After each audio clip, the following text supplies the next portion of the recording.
Alright, welcome back traders to the Charting 101, Week 2, Part 2.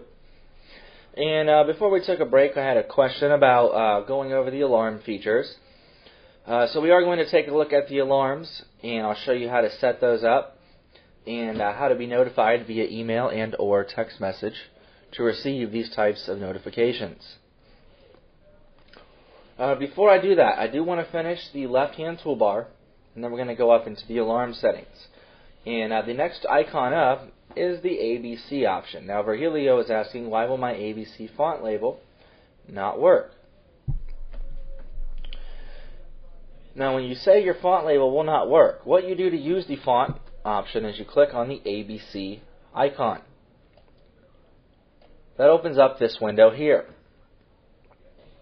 So if I wanted to draw or put any type of text whatsoever on my chart, I would type that text in this box. So if I want to label an A, I would type an A and then press OK. You'll notice your cursor changes into this icon here, the little letter T. So if I wanted to put an A down below at the start of our uptrend line, I'm going to left click and we'll see my A appear on the chart. If I wanted to go put a B on there, I go back and click on this icon, type in B, and I can put the B right here. I wanted to draw a C. Click back on this icon, type in C, and put that right there. Now you'll notice it is rather small. As a default, the text is going to be at, I believe, a size 8 font. You'll typically want to make that larger so it stands out and it's easier to see on your charts. So to do so, what you'll do is you'll click on the F icon down below, which stands for text font. Now when I click on this icon here, it gives me this window. I can change and adjust the font just like you can on a Word document to any type of appearance you would like it to be. You can change the font style, italicized bold or bold italicized, and then also the size. I typically use size 16 because that stands out and it's easy to see on the chart. If you want to change the color of your text, you can go over here to where it says color and adjust the color from this box and the drop down selection. Once I've adjusted the size and the settings of the font, all I have to do is press OK, and you'll notice that it has adjusted my size. It changed it from a size 8 into a size 16. And that's how you update that on your charts. Now Virgilio, if your charts are not, if your ABC text box tool is not working, I would recommend that you contact technical support and they can connect to your computer and take a look and see why it is not working. But it's very simple to use. All you do is click on the button, type in any type of text that you like, press OK, left click, and it will apply the text to where you clicked.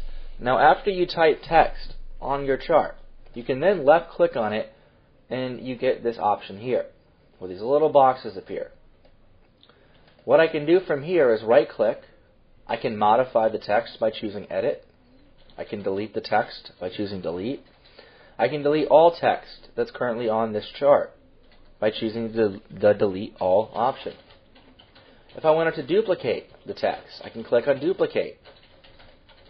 And that does exactly that. It duplicates the text that I had selected.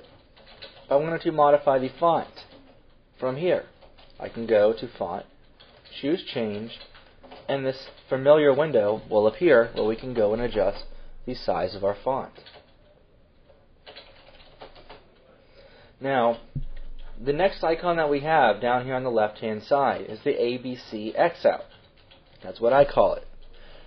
It actually allows you to erase selected text on your chart. So if I click that option, ABCX, what that does is it gives me this feature here.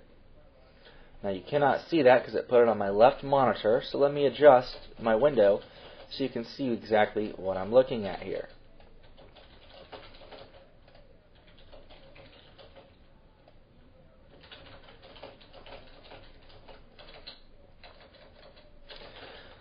Now this is what we have.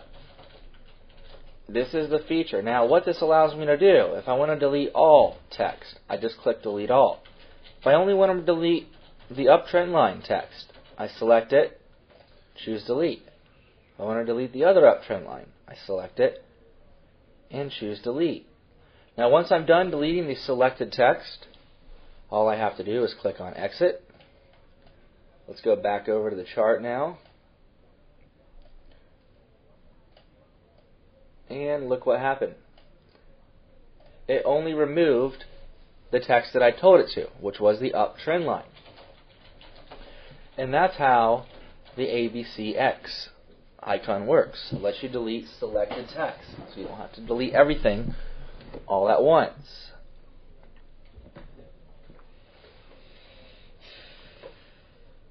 Now the next icon that we have over on our left-hand toolbar is the circle feature.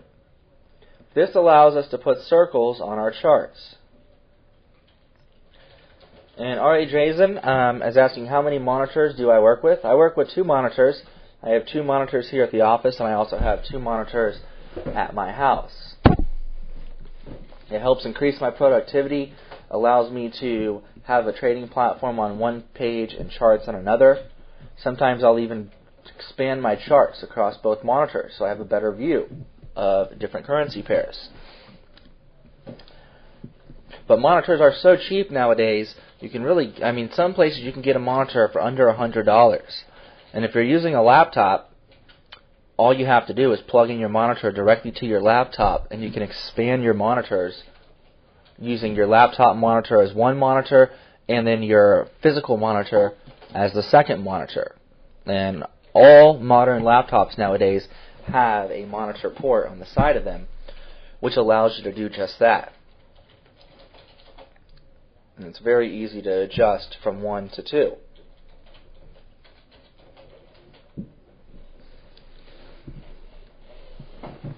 Now, if you like to use 2 monitors and you do not and you use a desktop computer, you can actually go out and purchase an adapter which will convert 1 monitor port on the back of your laptop into 2 monitor ports. So that way you do not have to get an additional video card. Now if you're using Windows 7 or Windows Vista, the computer will automatically recognize you have an additional monitor set up to it, and it will display 2 desktops on your computer as opposed to just 1. Multi-monitors is helpful when trading, and it's also helpful for doing your analysis, so you can have a better field of view when you're looking at charts.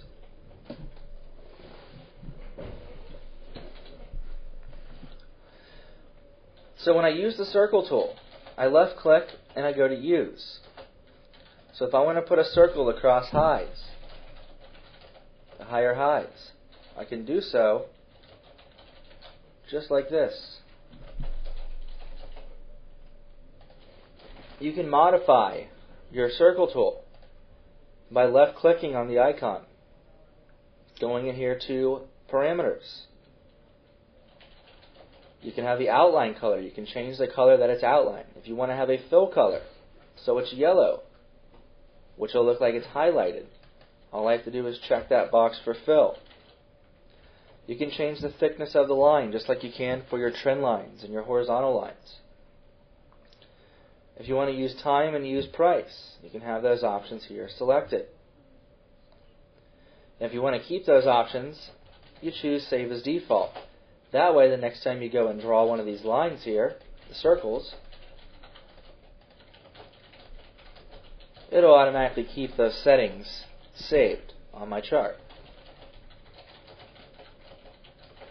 Just like that. Click and drag, release, and the circle tool will show up on your chart.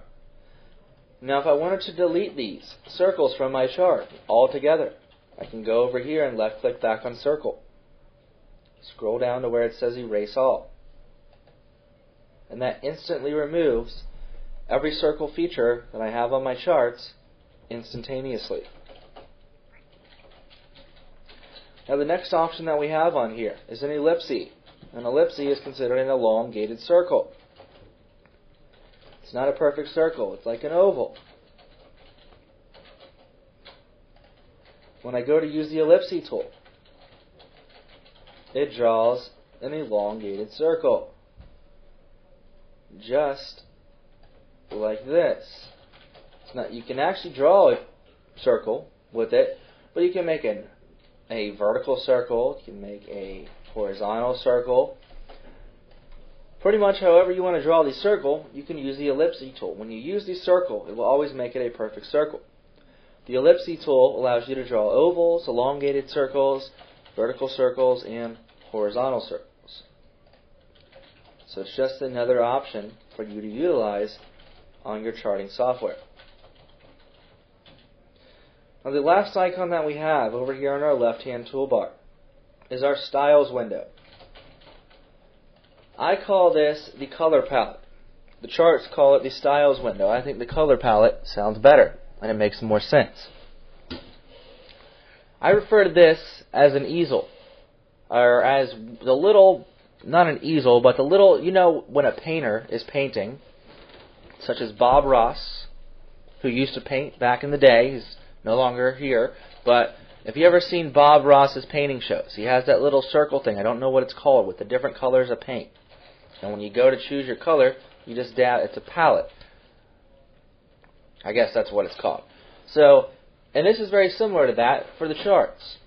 What you do is you first set up the colors that you're going to mainly use. You're going to set up the colors.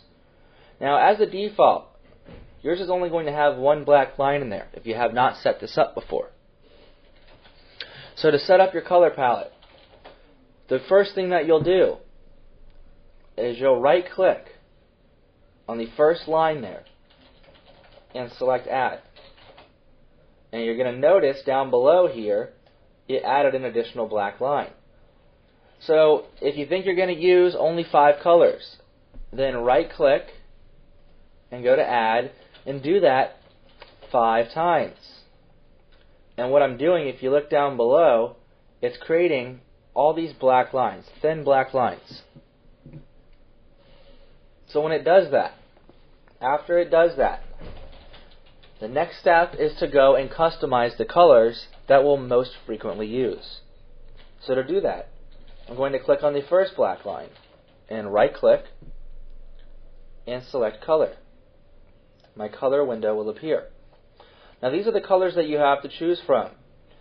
On my charts, I've created several customized colors to stand out a little bit. So if you want to create a custom color, you click on Define Custom Colors. And then you click on this little box over here. And this allows you to choose, and if you're looking over at the right hand side, as I move my cursor around, you'll see the color options change, like it's doing there. So if I find a good color setting that I like, let's say right here, I can go to that, drag this up, and this box is telling me what color I'm creating. So if I want to use a light blue color, just like that, I click Add to Custom Colors. And now I have that option in the Custom Colors window, so I can select it. Press OK. Now I have my new custom color, if you don't want to choose from the colors that are predefined. But I don't like this thin line here. These lines are size 1. This is the size 1. The green one I have up here as a size 4. And this blue one and black one I have, and green one, are size 10. So you can see the differences between the thickness. I typically keep mine at 4. That's the trend line that I currently have on this chart, is a size 4. It stands out. It's not too big, it's not too small. So now I want to go and right click, select thickness,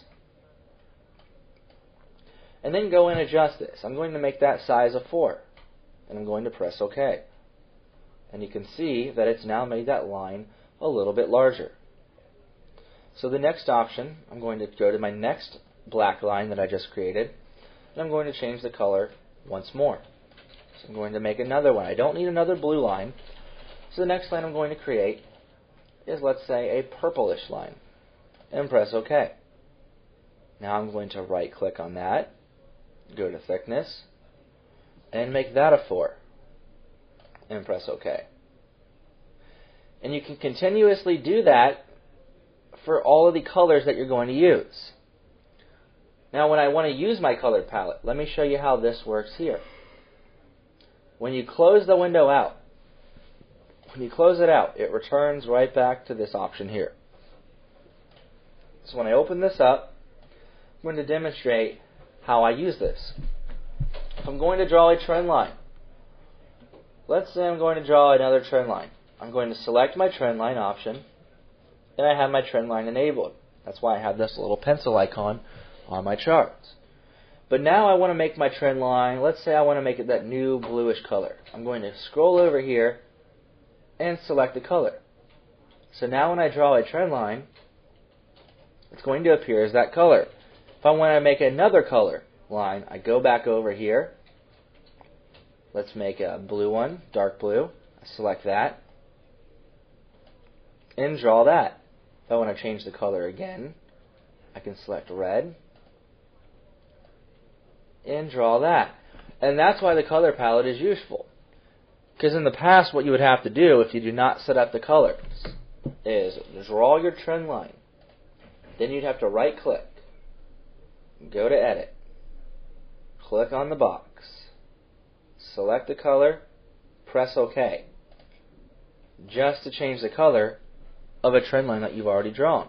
By creating a color palette, it allows you to quickly select the color that you would like to utilize when using trend lines, circles, and horizontal lines on your charts. And that's why it's a useful tool. You'll see myself use it, Pathfinder, Logos, MVP, as well as Cactus. I'll utilize the color palette here on the charting software. So that's why it's good to utilize that option here on your charts.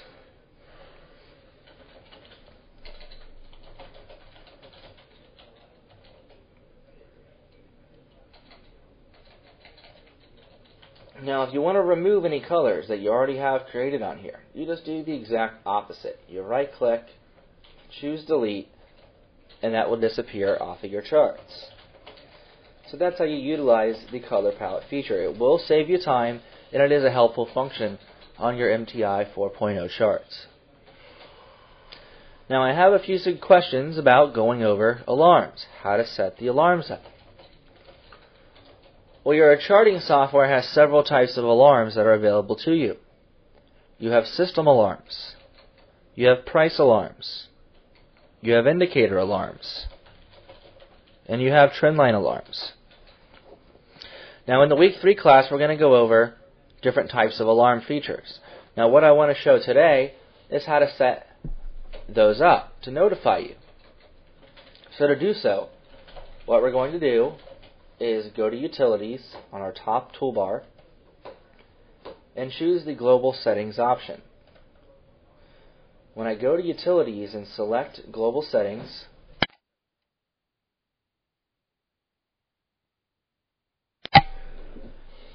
this window will appear. We looked at this earlier. Now we're going to go into Sound Alarms. This is the first window we're going to take a look at.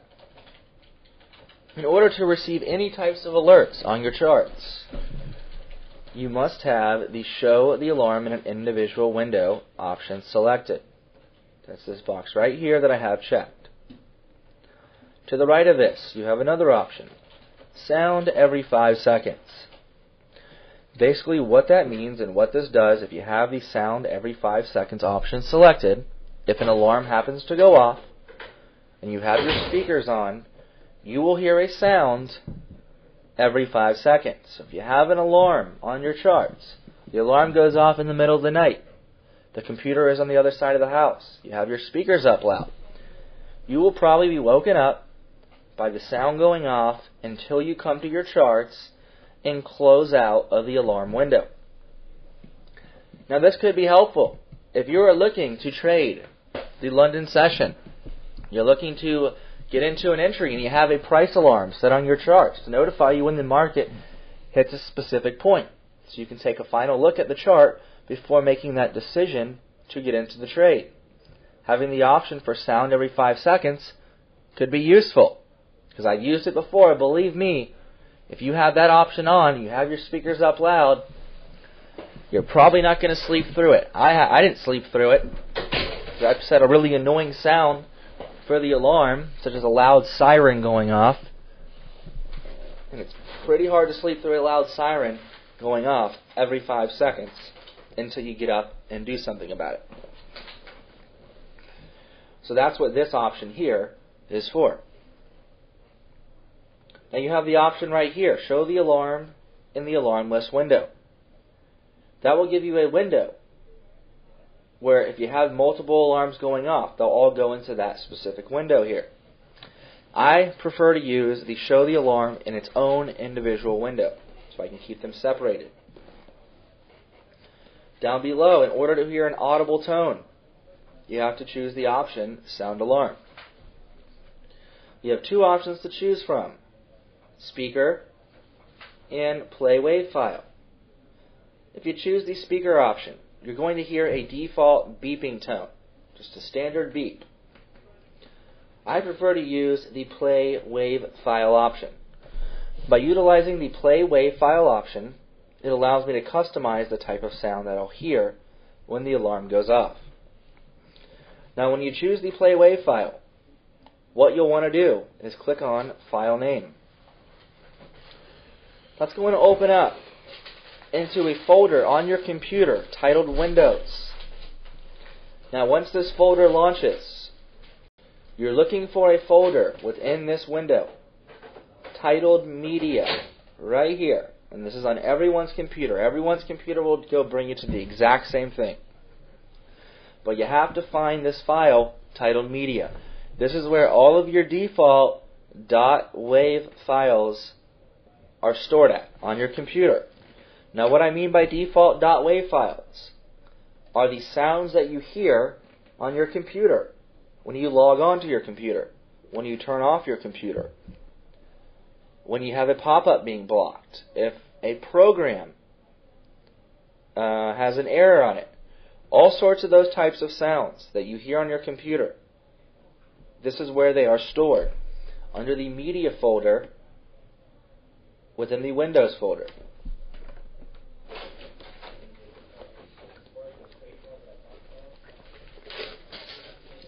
So what we have on here are these options to choose from. And it tells you what they are titled. Now what I would do is I would select different types of sounds. You can see a lot of these are all related to Windows. So when you find a good sound that you like, Windows ringing is what I have found to be the loudest sound as a default. It sounds like a 1980s telephone ringing, or 1970s telephone ringing. If you have that on every 5 seconds, you're probably going to wake up if it's in the middle of the night. Now, if you don't like any of the options that we have on here, what you first do is you select it. Then you click on Test. And let me see if I can allow you to hear what that sounds like.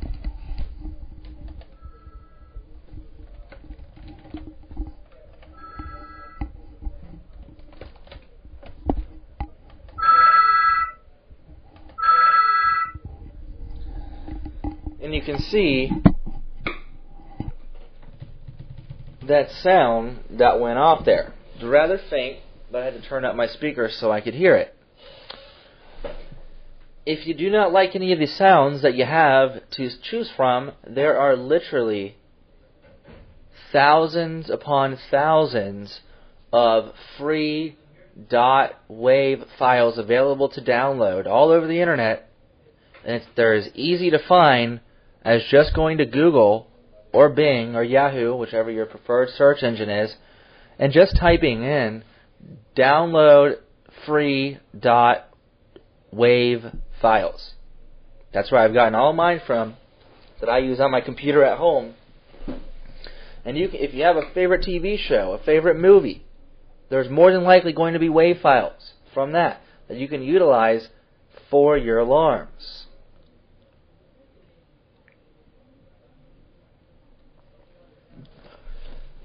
So if you don't like the sounds that are in the list, feel free to download your own. They're very easy to download. They only take a few seconds. They don't take up a lot of space. and you can customize them, and we'll go over that here in a few moments about customizing those.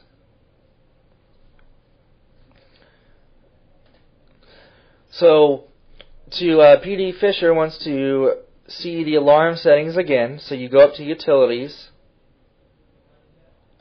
When you go to Utilities, you choose Global Settings.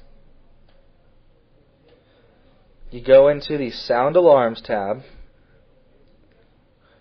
You check the first box here, Show the Alarm in an individual window. Then you want to make sure that you have this box selected, Sound Alarm. If you want to set an alarm to go off and notify you if you're sleeping through the middle of the night, you can choose sound every 5 seconds. It'll go off literally every 5 seconds until you close out of the window. If you choose the speaker option, it'll play a default beeping noise. I prefer to use the play WAV file. That way I can customize the sound that's going off. To select a WAV file, you click on File Name. After you click on File Name, it'll open up to this Windows folder. Everyone's computer will open up to the exact same folder. You'll then locate the Media folder, which is right here. This is where all of your WAV files are stored on your computer. These are all of the familiar Windows sounds that you hear on your computer when you have a pop-up, a notification. Any types of noises that you hear on your computer, those little beeping noises that your computer makes, the Windows makes. This is where they go. So what I would do from here is scroll on down, locate a good sound to use, click on, select it, click on Open. You'll see the file name in here. And then I would click on Test. When you click on Test, that allows you to sample the sound. If you like the sound, all you have to do is press OK. And that's going to save that alarm. It's going to save that sound for your alarm. Now let's take a look at the different types of alarms that we have on here by going over to our Email Alarms tab. The alarms that we have available to send out are for system trades and price alarms. System trades, such as the Trend Scalper, it has alarms built into it, buy and sell signals. Indicators, the Stochastics RSI. Next week's class, we will talk about how to customize alarms on the Stochastics RSI. But you can actually put alarms on indicators. And then we went over earlier trend lines. And so you can tell it what types of alarms you want to receive. Now the email alarms is a little bit different. The reason that's a little bit different is because you can not only will you hear an audible alert when the alarm goes off, but if you'd like to be notified via email, via text message, whenever any of these alarms that you have selected go off, you can do so from this window here. Now to do so, what you would do is you're going to put for sender name, MTI, so you know the email is coming from MTI. For recipient name, you're going to put your name.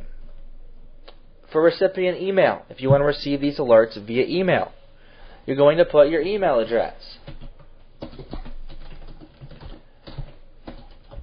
So you're going to put whatever you want, whatever your email address is, and you fill it in to that link. Now, if you would like to receive a text message, it gets a little bit more tricky. And the reason I say that is I would based upon what I've seen out there, about 90% of all the major cellular providers worldwide have the ability for you to receive an email in the form of a text message. It just takes a matter of either contacting your cellular provider. You either have to contact them to get the address for your phone number, or you can do what I do and just go to Google, search for the way to do that, and it'll give you that information. Now, Champendongo is saying last week tech support said the email and text alarms were not working. Did they fix it? They should be working. Because all I have to do to confirm that it's working here, and all you have to do is put in your information. I would start by your email address. Put in your email address. After you have your email address in there, go and click on test. This window will come up. It'll run through a test. As long as it says 100% complete, what you'll then do is go to your email, check your email. Usually within 30 seconds to 1 minute, depending on your internet connection, you should receive a test email. If that test email comes in, which mine just did, it works. So, I'm not sure what they had said, but as far as I'm aware, and it just now confirmed it, this option is working. Now, if you want to receive text alerts, remember that the more alarms you have set up on your charts, the more options you have checked, the more messages you're going to receive. Now, the reason I say that is not everyone has an unlimited text messaging plan or a set amount of text messages.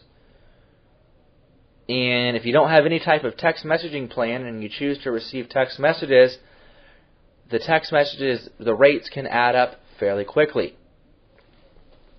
Some companies out there charge 20 to 30 cents per message. If you get 20 to 30 messages a day, do the math. Over 30 days, that's going to add up. So if you would like to figure out how to receive text messages to your cell phone to set it up properly, let me show you what you would do. I'm going to pull up a browser. I'm going to go to Google. And this is what I'm going to type in. Send email as text message to, and if you have Verizon, let me go down to here. And when I click on that,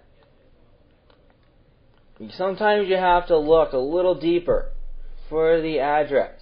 Now what I'm looking for is any phone number at these options down here. How to email text messages to any phone. So I can click on that.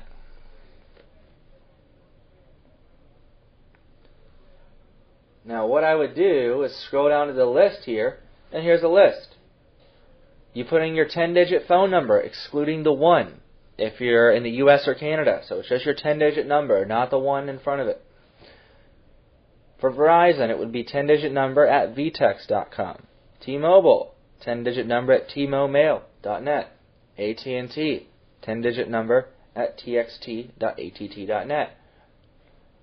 I don't know about the AIM, America Instant Messenger, I'm assuming what that is. But that goes for any type of cell phone out there. So if you're in Canada, you have Rogers. If you're in the UK and you have O2. If you're in Trinidad, you have B-Mobile. There's a good chance that they have those available. I know for a fact that Rogers and O2 in the UK have it available. So there's a good chance that any additional smaller providers could have them as well. All you have to do is go to Google. Well, once you find that information, you go back to your global settings. You go over here to email alarms. You put in your 10-digit number at, and then at the option that it told you to put in. And then you test it. When you test it, you should receive a text message as well. If that is confirmed, you're all set. You have to go down here, press OK, choose the alarms that you want to receive. If you are receiving text messages, make sure you check the box below, short email for text message. And then press OK, and that will be confirmed. You will now have any type of alarm that you set up on your chart set up to notify you via email or text message. And that's how you set those up.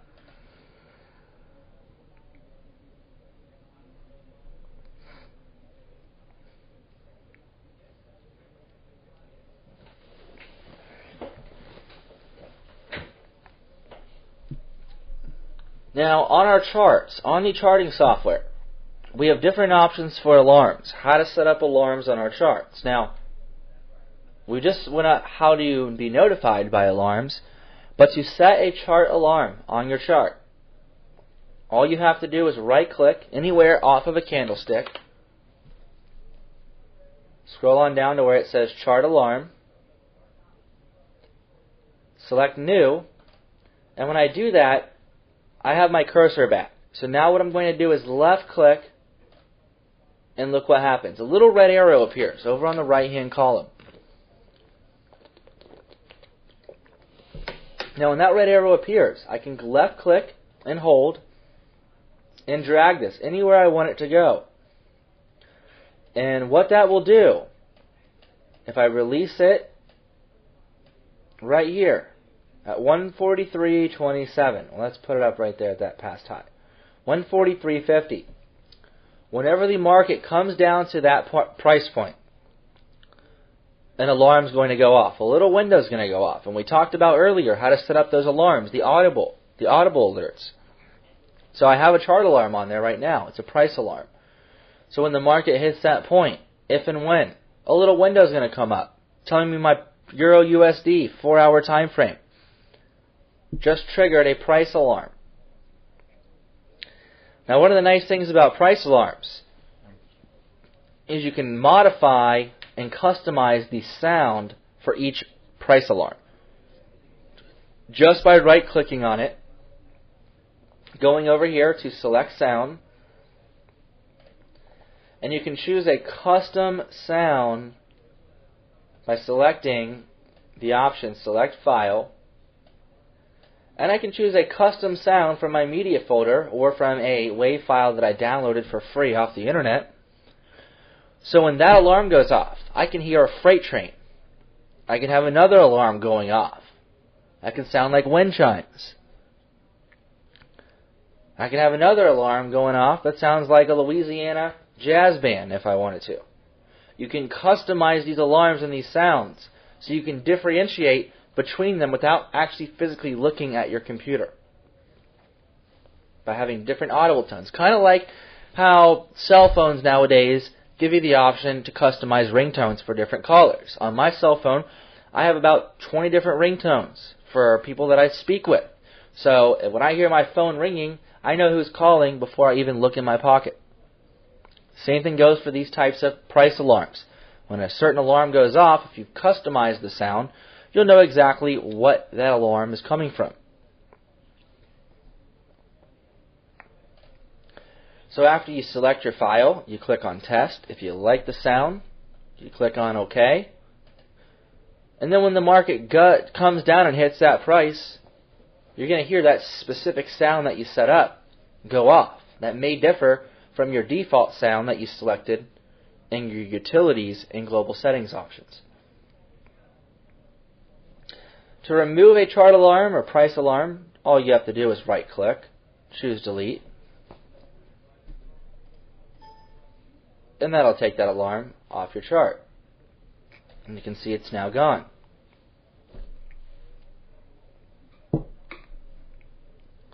And Lyndon McLeod is asking, how did you set the price alarm, the price level? What you do to set the price level, the easiest way to do that is this. Just right-click anywhere on the chart, as long as you're not right-clicking on the candle. So you have to right-click like this. You get all these options here. You go to the chart alarm option. When you put your cursor on it, it will expand. You scroll on over to New. Select New. And then it looks like nothing happened. But now what you have to do is left-click anywhere on the chart. And when I left-clicked right here, look what happened over on the right. This little red arrow appears. Now once that red arrow appears, I can then left-click and hold and adjust my price alarm. Adjust it to wherever I want the alarm to go off at. And these are very useful. I use these all the time, especially when I'm doing an analysis, looking for the market to take out a high, looking for it to reverse, looking for it to take out a low. We used it last week during the live analysis, so I could be notified once the market had a bullish candlestick formation and went long for an entry. But these are definitely useful. It saves you from having to constantly go back and look at that chart to see if where the market has gone since you last checked. So you right-click, go to Chart Alarm, select New, then left-click anywhere on the chart to get this red arrow to appear, and then you can left-click and adjust to where you want the alarm to go off at. And after you have it set, if you want to customize the sound, you right-click on it. And then you can select a sound, an audible option that's different from your default sound options for your charts. And that's how that works.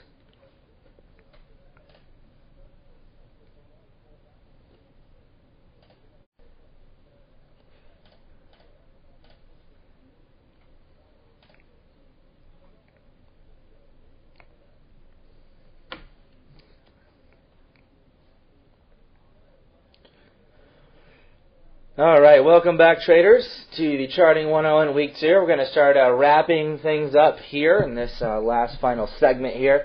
Going over the top toolbar. Now, before the break happened, part 3, I had a few questions about the Fibonacci's, how to set those up properly. So let's go ahead and take a look at how to do that. Over here on the right-hand toolbar, the 7th icon down. If you count from the top, 7th down, you're going to get to this icon here. When you put your cursor on top of it, a little box pops up. It says retracement. That is another word for Fibonacci. So as a default, when you click on that, and you go to parameters, I know you can't see that because it's off the chart, but let me show you here. You click on that, you have 3 options. You have Use, Parameters, and Erase All. If you choose the Use option, that will allow you to draw your Fibonacci.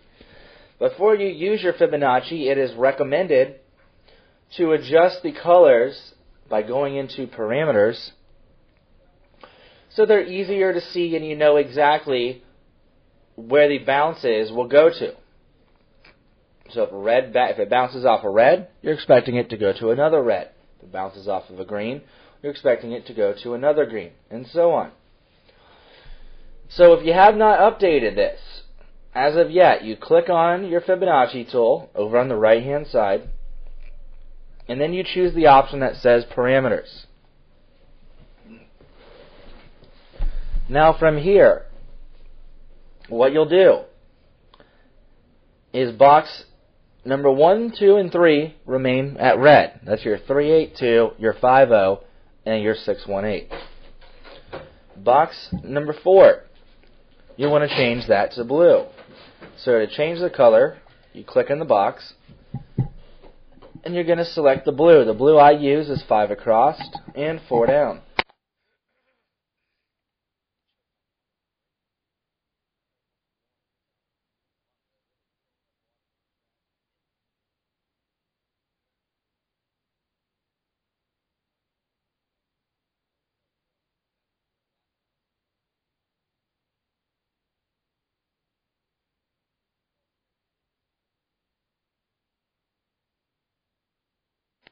So once you have that box selected, you're going to go and click OK. Now boxes 5 and 6 are going to be green. So you do, once again, you click in the box, and the green I use is 3 over and 3 down. And select that box. And then press OK for boxes 5 and box 6. Box 7 is going to be blue, just like box 4. If you get a 786 bounce, you can expect the market to go for our D extension, which would be 1.27.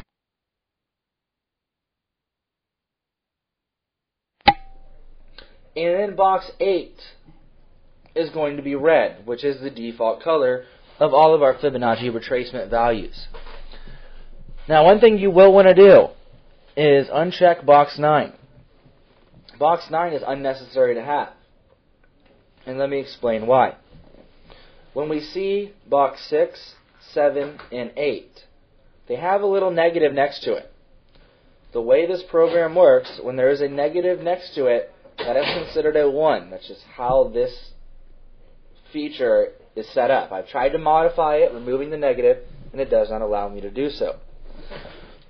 So what you'll do is uncheck box 9, because since the negative actually equals 1, this is number 8 is actually a 1.618. So there's no need to have an additional 1.618. So I'll leave this up for just one more moment for those of you that are following along and updating your Fibonacci colors so they're color coordinated.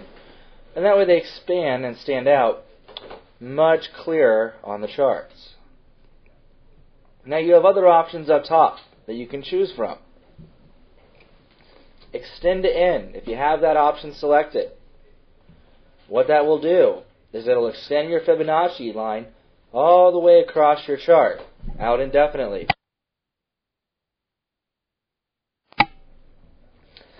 If you like to show the values, which is recommended so you can see where it says 382, 50, 618, you can keep this option selected. FX Cactus does not like to use these show values. That's basically a personal preference. So you can choose this option, and as a default, it is checked. You want to have it show from the most right point when you draw it. So if I drew my Fibonacci right across here, it would extend all the way out to this side right here, which is my rightmost point. And then you have the Keep Live option, which I don't use, but it is an available option for you to utilize on there.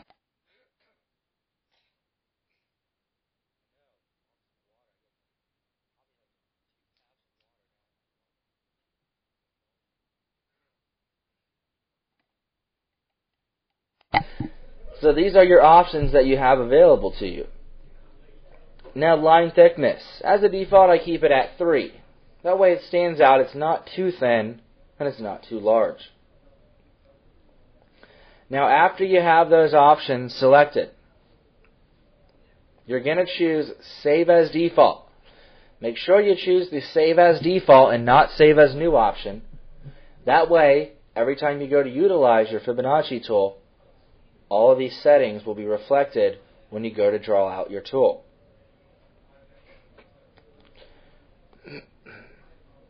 So after you do that, what you can then do is go to utilize your Fibonacci tool. And to use that tool, all you do is click on this, select Use, and your cursor will turn into a little icon that looks just like the icon that you clicked on here. Now to use your Fibonacci tool, you're going to start from an A, left click, and drag to a B, from a low to a high, and release.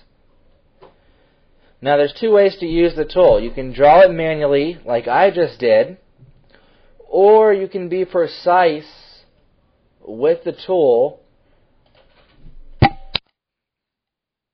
by using our magnet tool that we went over in part 1. So when I turn the magnet tool on and I go to use my Fibonacci tool, it'll link it precisely at the low and precisely at the high. And watch what it does here. I left click, drag, going up to this high here, release. And now my Fibonacci's started at the very low of this wick here, and I drew it to the very high of this wick here, which will be my A and B. Now with Fibonacci's, you look for a bounce. You look to find your C. Here is a pullback here. The market came right down near our 618. So when it bounces off the 618, and because I have these color coordinated, I know that it's going to go to the 1.618, which it sure did. Here's the 1.618. So you see that the market came up took out, reached our D extension, and then we would adjust our Fibonacci to the next available high, which is right here. So I would then in turn adjust. My C becomes A, and my D becomes B. So that would be my current Fibonacci that I have here on this chart.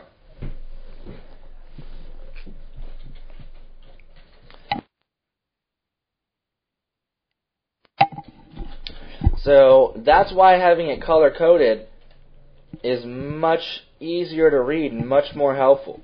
So you know exactly what to expect. Blue goes to blue, green goes to green, and red goes to red. Just like that.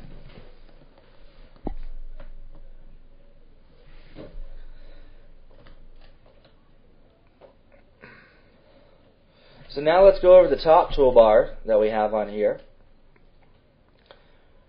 This is the top toolbar on your charts. Now mine looks a little bit differently because I have to move around my toolbars so they all fit in this window that I have up right now.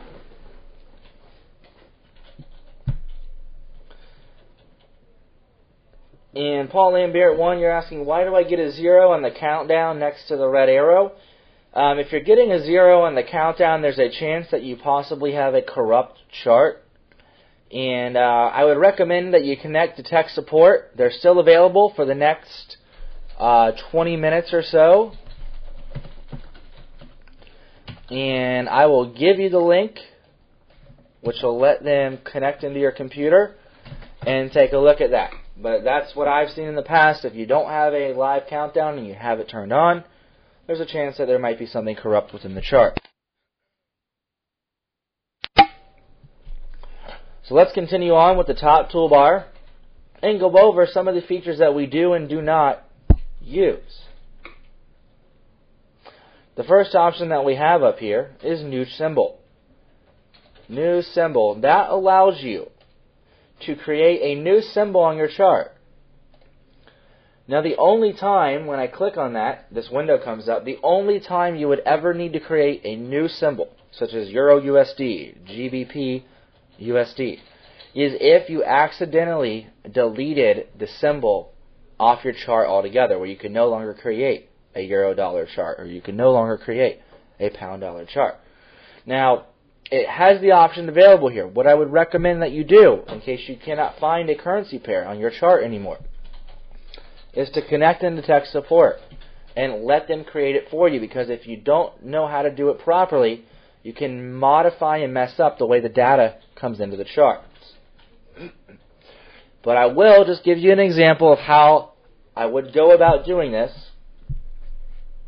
I would scroll through this list, click on Forex, and ask me, do I want to use the default times? I choose yes. Then what I would have to do, and this is only if that happens, and really you should probably use tech support if this happens, that way you make sure everything is set up properly. But I would go over here to decimal, change that from 2 to 4, because our euro dollar has 4 decimal places to the right. Tick size also has to have 4, like that, 0001. Then I would come in here, and it's important that I type in the currency pair exactly how it appears. If I do this, Euro USD dash USD, or EUR space USD, or slash USD, it's not going to recognize that, because it has to be exactly how the data feed comes in, how the currency pair appears. So I would type in EUR USD. Down below, I would type in EUR USD. Then I would click on OK, and that's going to create an additional symbol in case I happen to delete the euro dollar. But that is only to be used if you accidentally deleted a symbol or currency pair altogether. And that is the first icon that we have up here on the top left-hand corner. Now the other icon, Symbols List. These are where all of your currency pairs that you have available to utilize are stored. So the only way to delete a currency pair from your chart is to go into the symbol list where we currently are and right click and delete. If I right clicked and delete, any chart that I've created that was an AUD Canadian would now be gone. And I would have to go in and create a new symbol because that currency pair would no longer be available to me. So those are the two options that we have up top on our top toolbar, the first two on the left. The next icon we use quite a bit, and that is the feature to create a new chart. When you click on that, this window comes up, Create Chart. Should look familiar. We went over this in the beginning of today's class, and we go over it during live analysis all the time.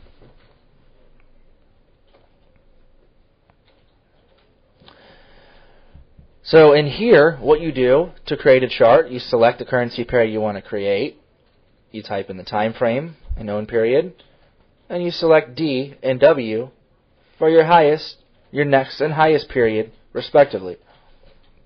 That is the N option. Control W on your keyboard will also allow you to create a new chart. And Paul Lambert 1 says, next to Forex, it shows -4. Is that for Atlantic time? Should I have -7 on Pacific time? Yes, you should. -4 right now on the charts is set up for Eastern time, even though technically Eastern time is -5 from GMT. The reason that is there is not a daylight savings time feature built into the charting software. So since everyone sprung forward for the most part late last month, that's why we've adjusted from -5 to -4 for Eastern time.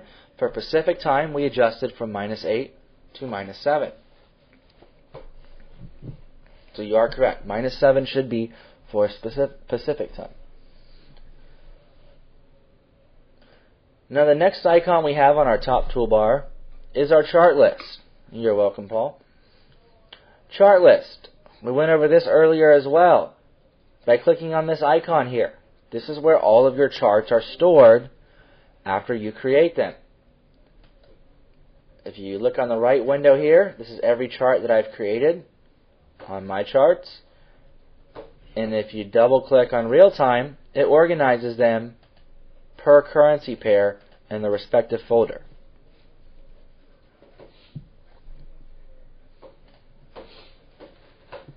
Now the next icon that we have on here is our page feature. This is where we go to create and access our pages that we store in our charts. Now we talked a little bit about this, or actually a lot about this in the week 1 class. What this is, when you create a page, let me show you. I have 4 charts currently open. If I wanted to save all 4 of these charts as one entity, such as saving these 4 charts as a favorite or a bookmark so they're easily accessible all at once, I would go to PG for page. I would then click on page here, and I would choose Save Page As because I'm creating a new page. When I choose Save Page As, I would type a description for that page. And watch, I'll just show you here, Euro USD test. And I press OK. Now that page is stored here in this list. So if I want to access that or close those all together, all I have to do is right click and choose Close Page. By doing so, that's going to confirm that the page was saved properly. It closed out all 4 charts at the exact same time. To open those back up, all I have to do is come back into my pages, either double click on this or right click and choose Open Page. And it's going to open up all 4 of those charts exactly how I last left them after I saved them. Now I have a whole list of pages on here that I utilize. It allows me to quickly go from one currency pair to another without having to go into my charts list and open up each chart individually or having to go in and create new charts altogether. So that's what the pages are for. I would definitely encourage that you utilize them. It will save you time. It'll keep all of your charts organized so you can go from currency pair to currency pair in a short amount of time.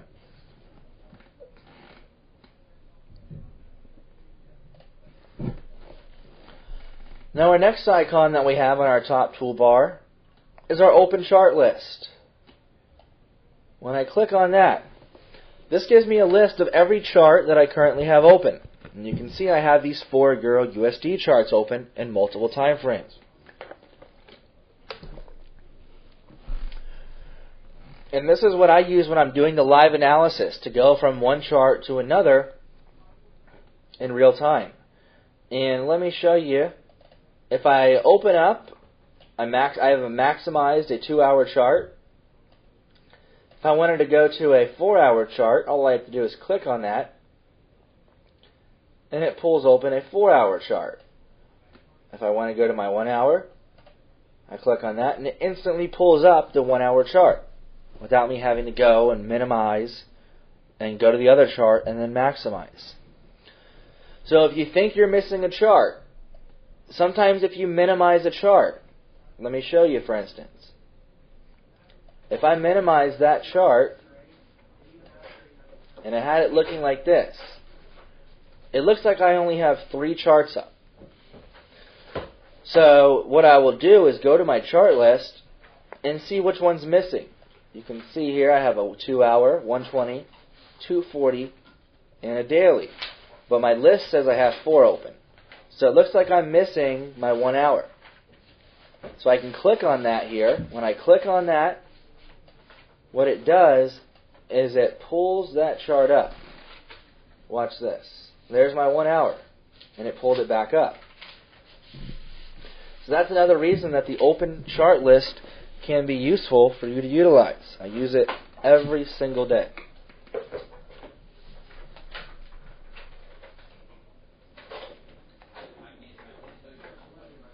And Paul Lambert one's asking if a page is saved with 2 charts and you want to add 2 extra charts to that same page, will you save or save as once you have your 4 charts? If you're going to update and modify a page, for instance, let me go ahead and organize these by window tile. If I wanted to add 2 more time frames to this specific page that I've already saved, after I add the 2 additional charts, you're going to go into Pages, and then you're going to go down to the page that you had. So this is the current page, and right-click and choose Save Page. It's going to ask you, do you want to replace that page with what you actually have? You're going to choose Yes. Just like saving a document. When you're typing out a document, a Word document, a spreadsheet, a PowerPoint, whatever it might be. Whenever you update, when you add to it, when you modify, you're going to choose Save, because that's going to update the document. If you choose Save As, it's going to create a completely new document. So if you do any modifications to it, you're going to choose Save Page. But when you're creating it for the first time, always choose Save Page As. That way it does not accidentally override a previously created page. Excellent question.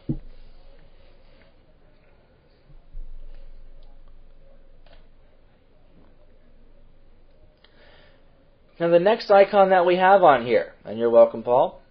The next icon that we have on here is Change Chart Symbol. Now let me show you what that does. When I click on this option, it'll allow me to change the selected chart. In this case it was the Euro-Dollar 1 hour to a different currency pair without having to go in and create a new chart. Now if you do modify a currency pair, a symbol, from a Euro-Dollar to a Pound-Dollar, when you go to open up that page, you will no longer have a Euro-Dollar 1 hour because you changed the currency pair from one to another. Let me show you here. I'm going to type in GBP USD. Has to be in capital letters, just as it appears in the list.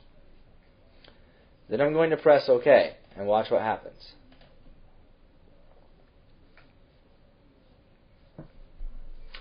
What I've just done was I've converted this 1 hour chart which we can see up here. It almost looks like a line chart because it's so compressed. Let me uncompress this here. I just converted this chart from a euro dollar to a pound dollar. So now if I went to open up this page, because these were saved in a page, I would no longer have a euro dollar 60 because I changed the chart altogether. So if I want to change that back, all I have to do is go back to the symbol icon and just type in capital letters EUR USD. Press OK. And that's going to convert it right back to my 1 hour chart. So the page will still stay the same.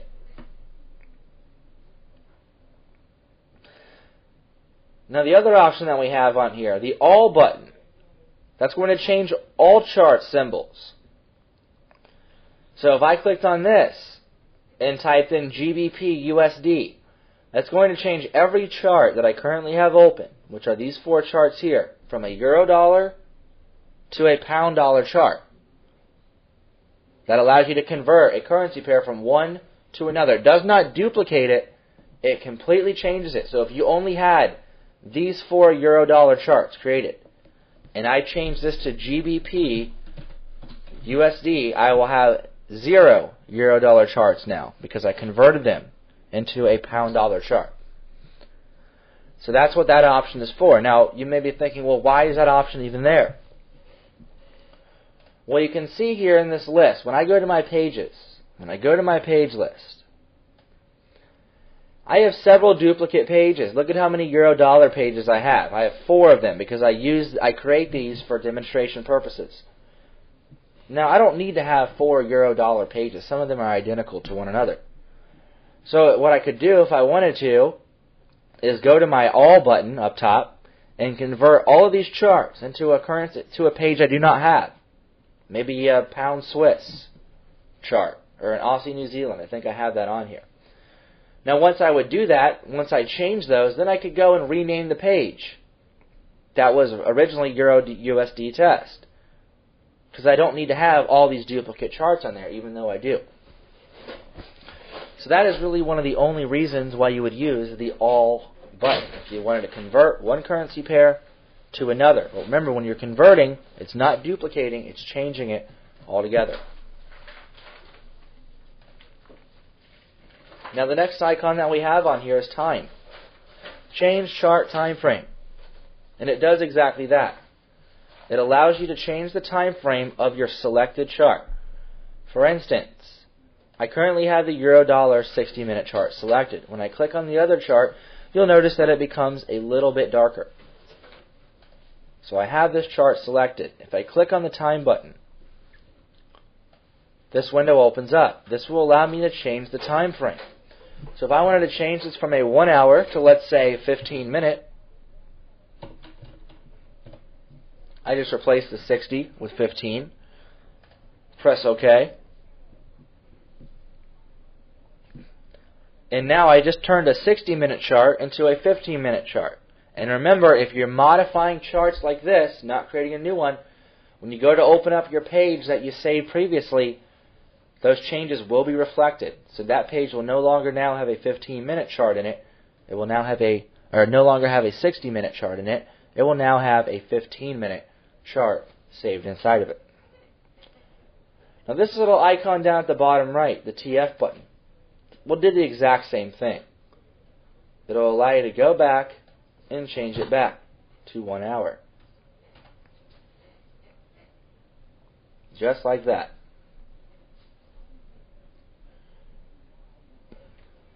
Now the other options, the next part of our toolbar that we have on here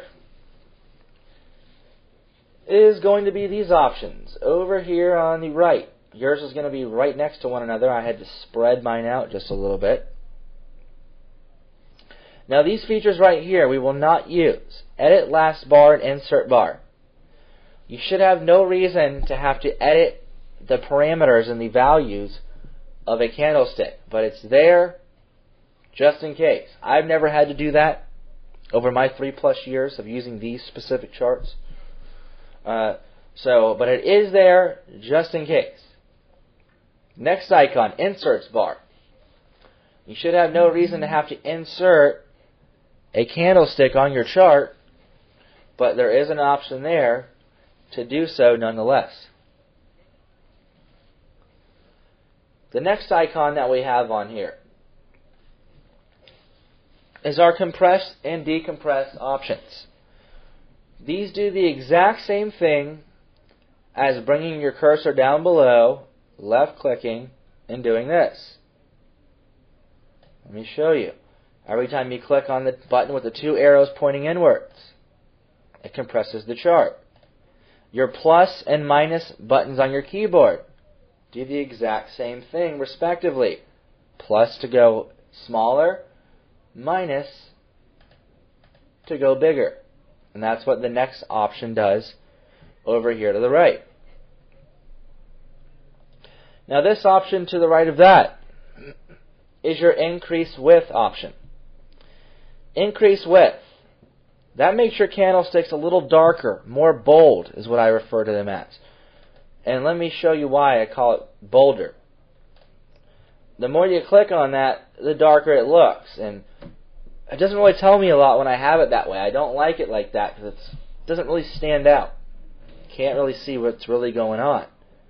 So if you ever happen to look at your chart, this has happened to me where I've moved my cursor on top of it, and I've accidentally clicked on that. It doesn't look good like that. All you do is click on the next button to the right of that, which is your decrease width button. And that's going to bring the view back to how it was before.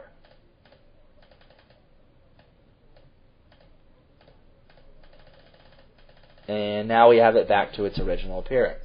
So that's what these two icons do. Now to the right of that, we have our indicators option. This is the same thing clicking here as it is by going up top and clicking here. Indicators will open up a list of over 250 indicators for you to choose from. In the Charting 101 Week 3 course, we talk more about how to utilize different types of indicators. But there's an entire list for you to choose from in here.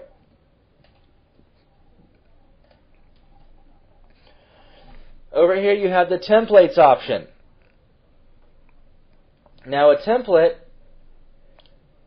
is a combination of indicators that you'll use from time to time. So if you like to use two different indicators together all the time, instead of going up here to indicators and adding each indicator separately to your chart, if you already add those to your chart and you go to templates,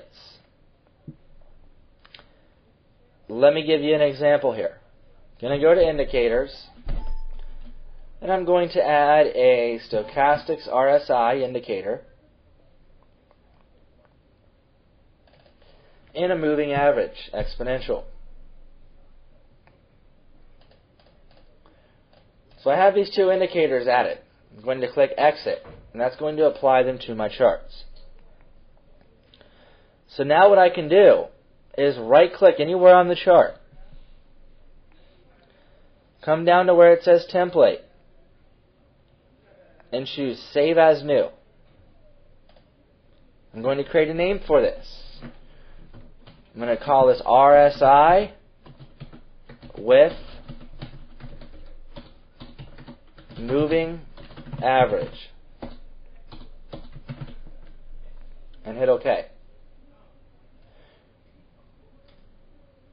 So now, if I go to another chart and want to add the exact same two indicators together, all I have to do is go up here to the T, click on templates. Here's my newly created template name, RSI with moving average. I right click, select open, and it adds both of those indicators together because I've coupled them in a template. So that's how you utilize the templates feature that we have on here.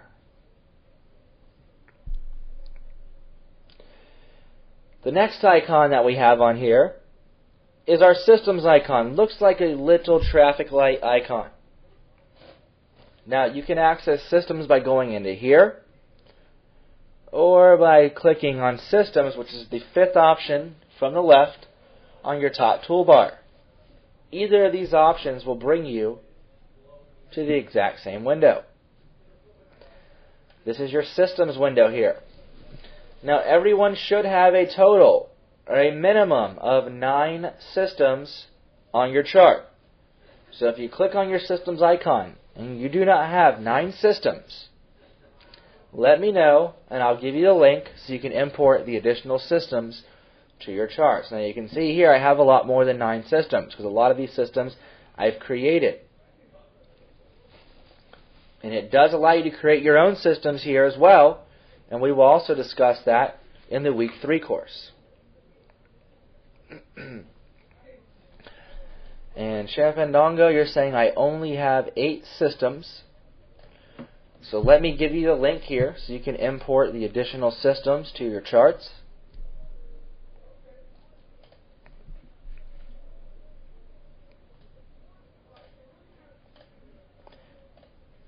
So all you have to do is click on that link and run the program, run the file, and it should import whichever system is currently missing from your list. The other options that we have on our top toolbar is the print feature. Print active chart.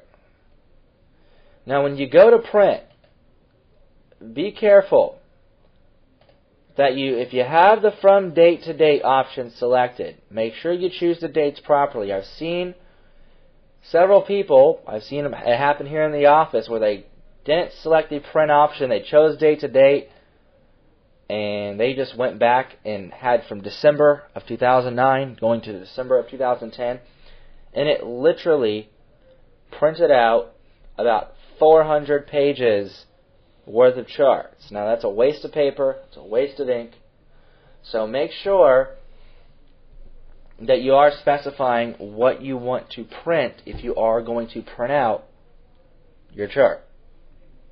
Choose color, black and white, or make it always black bars.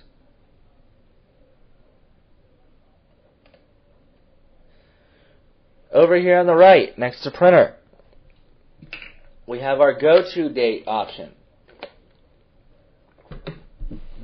This allows us to jump to a specific date and time on the charts.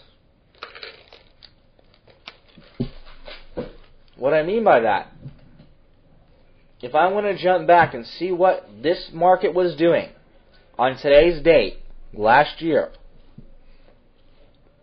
all I would have to do is change the year to 2010, select April 11th of last year, which was a Sunday, so let's go to the 12th, and we're going to click on Go To. And that instantly brought me right to that date. We're on a daily chart here, so there is April 12th.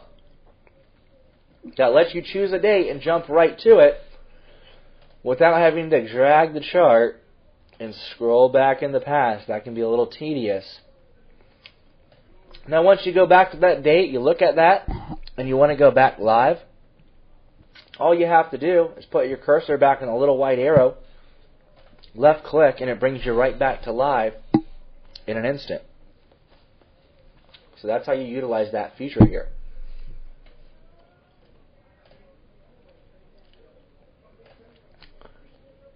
Now if you click on the dollar sign next to the jump to date, that's going to show the values of the current open candlestick. It's giving me the values of the candlestick. I'm on a daily chart, so it tells me the values and what I have on my chart. The indicators, where the indicator is at. The moving average, where the moving average line is currently at. That's what the values window does. I don't see a lot of significance in using this feature here. I don't specifically use it too often, if ever. I prefer to right click in the body of a candle to get the data and statistics that I need. But it is there nonetheless.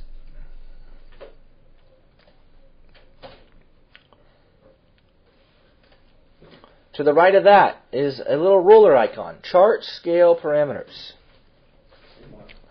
And what this does is allows me to modify the right-hand column that we have up here with the currency prices. So if I wanted to change the size of this on the right-hand side, I can click on this icon here, or I can right-click anywhere on the right. And by doing so, I can go to Font and change the size. Let's say I make this size 14. And press OK. And then press OK again. And that just increased the size of the right-hand side as well as the bottom where my timeline is. And that is the Chart Scale Parameters option, which is the ruler right up top here. Now the next icon that we have over here is our chart options. Now this controls your individual chart options. We have our global settings that we access through utilities that we went over earlier. That controls the overall functions of the charts. Your chart options controls the specific, just this specific chart. So anything you want to modify within this specific chart is accessed through the chart options. You can also hold Control and press O, or you can put your cursor in the top left-hand corner within the chart window and left-click to get the same window to appear. And FX Joyous, let me find out about that for you. Give me one moment, and then I'll check on that.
Alright, FX Joyous, the Mastery Update. I was just informed that it was postponed to next Monday at the same time due to an event or something unfortunate that came up with the FX Chief.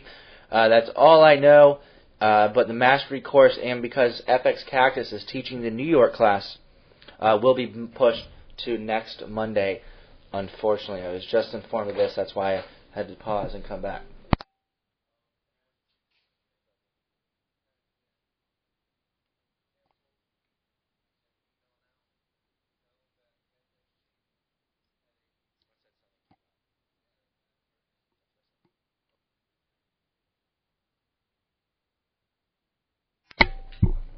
And you're welcome there, FX Joyous.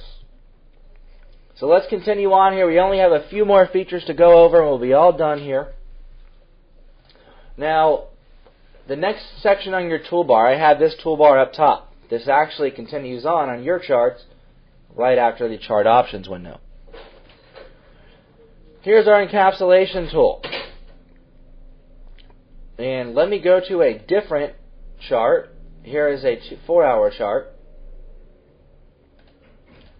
When I turn click this button, what the blue box is showing me is my next period.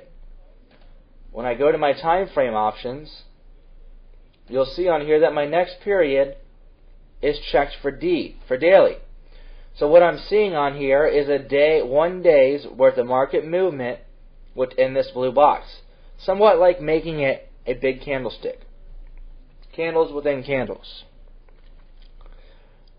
And that's giving me whatever my next period is. So if I change this to 8 hours, I'm going to have a box around every 8 hours worth of market movement. And this really allows you to see what's gone on over the course of a day. On this, we can see over the last few days the market rallied up, then started going down and moving a little sideways. To turn it off, all you have to do is click back on that button, and it removes that from your charts. Now the other option that we have over here is the encapsulation highest period. Now on my chart, my highest period is weekly. So that's currently giving me a whole week's worth of market movement within this specific box. Now if you use this option, let's say you have a 15-D-W time frame chart, 15-minute, daily, weekly, and you go to use the daily tool. There's a good chance that you're barely going to see that box because there's a lot of candlesticks within a day on a 15-minute time frame. So keep that in mind when using this encapsulation tool. It is useful to see what the market has done over a week, over a day, or over a set amount of time. Now the additional icons that we have over here on the right hand side, we don't really use. I haven't really seen a lot of significance or relevance by using these here on the Forex market. Now the last icon that I have on here that I want to show, we went over the Fibonacci on the right hand toolbar. The last icon of significance and relevance is at the very bottom, the BI option, Box Information Tool. And what that allows us to do is measure. I utilize this every single day. If I want to see how many pips it is from this A to this B, all I have to do is left click and hold down the mouse button because it is a temporary tool. Left click and drag. And if we're looking in the top left corner, this box appears. This tells me the date that I started the box, the time that I started the box, the currency price where I started. Tells me the date where I ended the box, the right edge of the box, and the time, and the currency price. The key thing we're looking for here is range. Range equals 0.0327. What that tells me is there are currently 327 pips from the bottom of this box to the top of this box. You can utilize this to determine how many pips to put your stop, or where to put your stop loss order at, where to put your limit order at. By clicking on this, measuring down, looking for a specific pip count, and then you'll know by looking at the price point where to put your stop, where to put your limit. You can measure how many pips a certain trend or certain range captured. We can go compress our chart up. I can go to box information before this trend started, right here at this low, when the euro really started its rally, measuring up to where it's at now. This tells me we're looking at 1,558 pips from this current rally, which started back on January 10th. So that's how you use the box information tool. Remember, it is a temporary tool. So as soon as you use it and release it, it goes away. So all you have to do to get it back is go back down here to the right and click on this icon, and that will allow you to utilize the box information tool. And at this time, this will complete the Charting 101 Week 2 Fundamentals of MTI 4.0 Charts.